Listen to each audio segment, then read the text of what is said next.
guys, Brett and Shaun here with Harbor Wealth Management. This is Harbor University. This is just where we take a couple of minutes, answer a few questions that we get, whether it be from clients or prospects. In our line of work, we get asked questions a lot. And one of our favorite aspects of our job is getting to answer those questions. We love talking about what it is that we do and how we help our clients. One of us is really good at talking. Sometimes it's hard to get him to stop. Just ask our clients. Fair enough. Yeah. Got a couple of questions today. Our first one comes from Francis. Francis is a little bit intimidated about the world of investments, and we get that. But her specific question, Shaun, to us is, what's the hardest part of investments?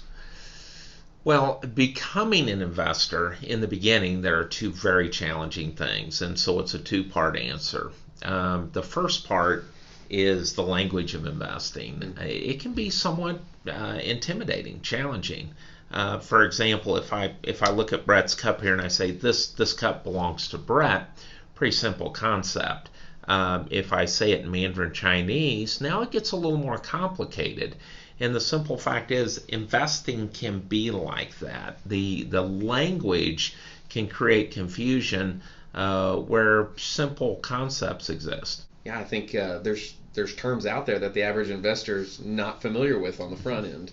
They become more familiar maybe later on with terms like capitalization and PE ratio and dividend yield and covered call writing, just different stuff like that. Exactly right. And usually with a simple explanation, we can come to an end on that. I want to actually reference the radio talk show host Dave Ramsey.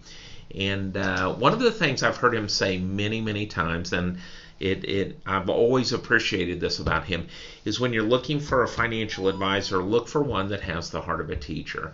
Somebody who's not just going to tell you what they're going to do and you smile and nod and you're okay with it, but somebody who's going to take time to explain to you what the terminology is and how these investments work and what they're going to do for you over time.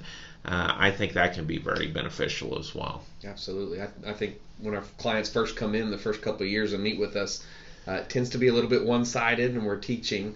But usually by year 2, year 3, they're asking just as many questions as we are, and it kind of turns into a dialogue. I love when they're looking at us and going, yeah, I get that. I know what you're saying. Okay, we're good with that. Yeah. And that's a lot of fun. Right. That's a lot of fun. You know you've done a decent job when people are starting to repeat back to you what it is you're trying to do. Absolutely. So outside of the terminology and that language, getting that figured out, is there another, I think you said a 2-part answer. What's the second part of that answer? Yeah, exactly. So the second part is that it's incredibly emotional. Investing is an emotional activity, and there are 3 primary emotions that drive it. There's greed, there's fear, and there's hope. Greed will make clients hold on to some positions or maybe keep too much stock too long, thinking that it's just going to go up in a straight line forever. Fear that's probably the most pervasive one. When the market becomes deeply distressed, there's a breaking point. Back to the language of investing, there's a term called capitulation when you just start to see the market fall out of bed, and usually that's people caving in and saying, I've had enough.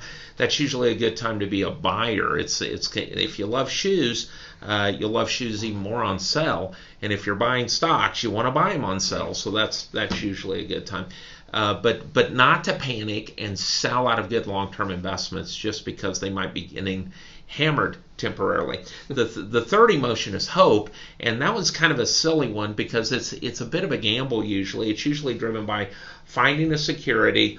You've heard some good things about it. You buy it. Exactly right. You're hoping that it's going to come up sevens and that you're going to win the lottery, and not a good emotion to invest with. In fact, that's where we as financial advisors generally bring value to our clients.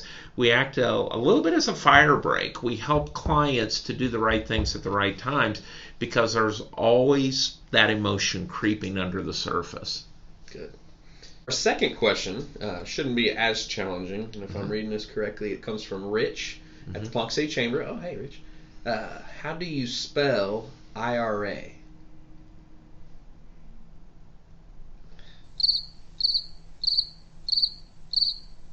I'll tell you what. Let me loop around with Rich in private on that one. Okay, good idea there. Well, thanks guys again for taking time. Thanks for your questions, Francis, Rich. Yeah, we do appreciate any time we get a chance to answer any questions. If you do have any, please feel free to submit those. www.harbor360.net is our website. Feel free to submit them there online. Email us, call us, whatever you guys need. We're here to help serve any way we can. Yep. Thanks, guys. Thanks a bunch.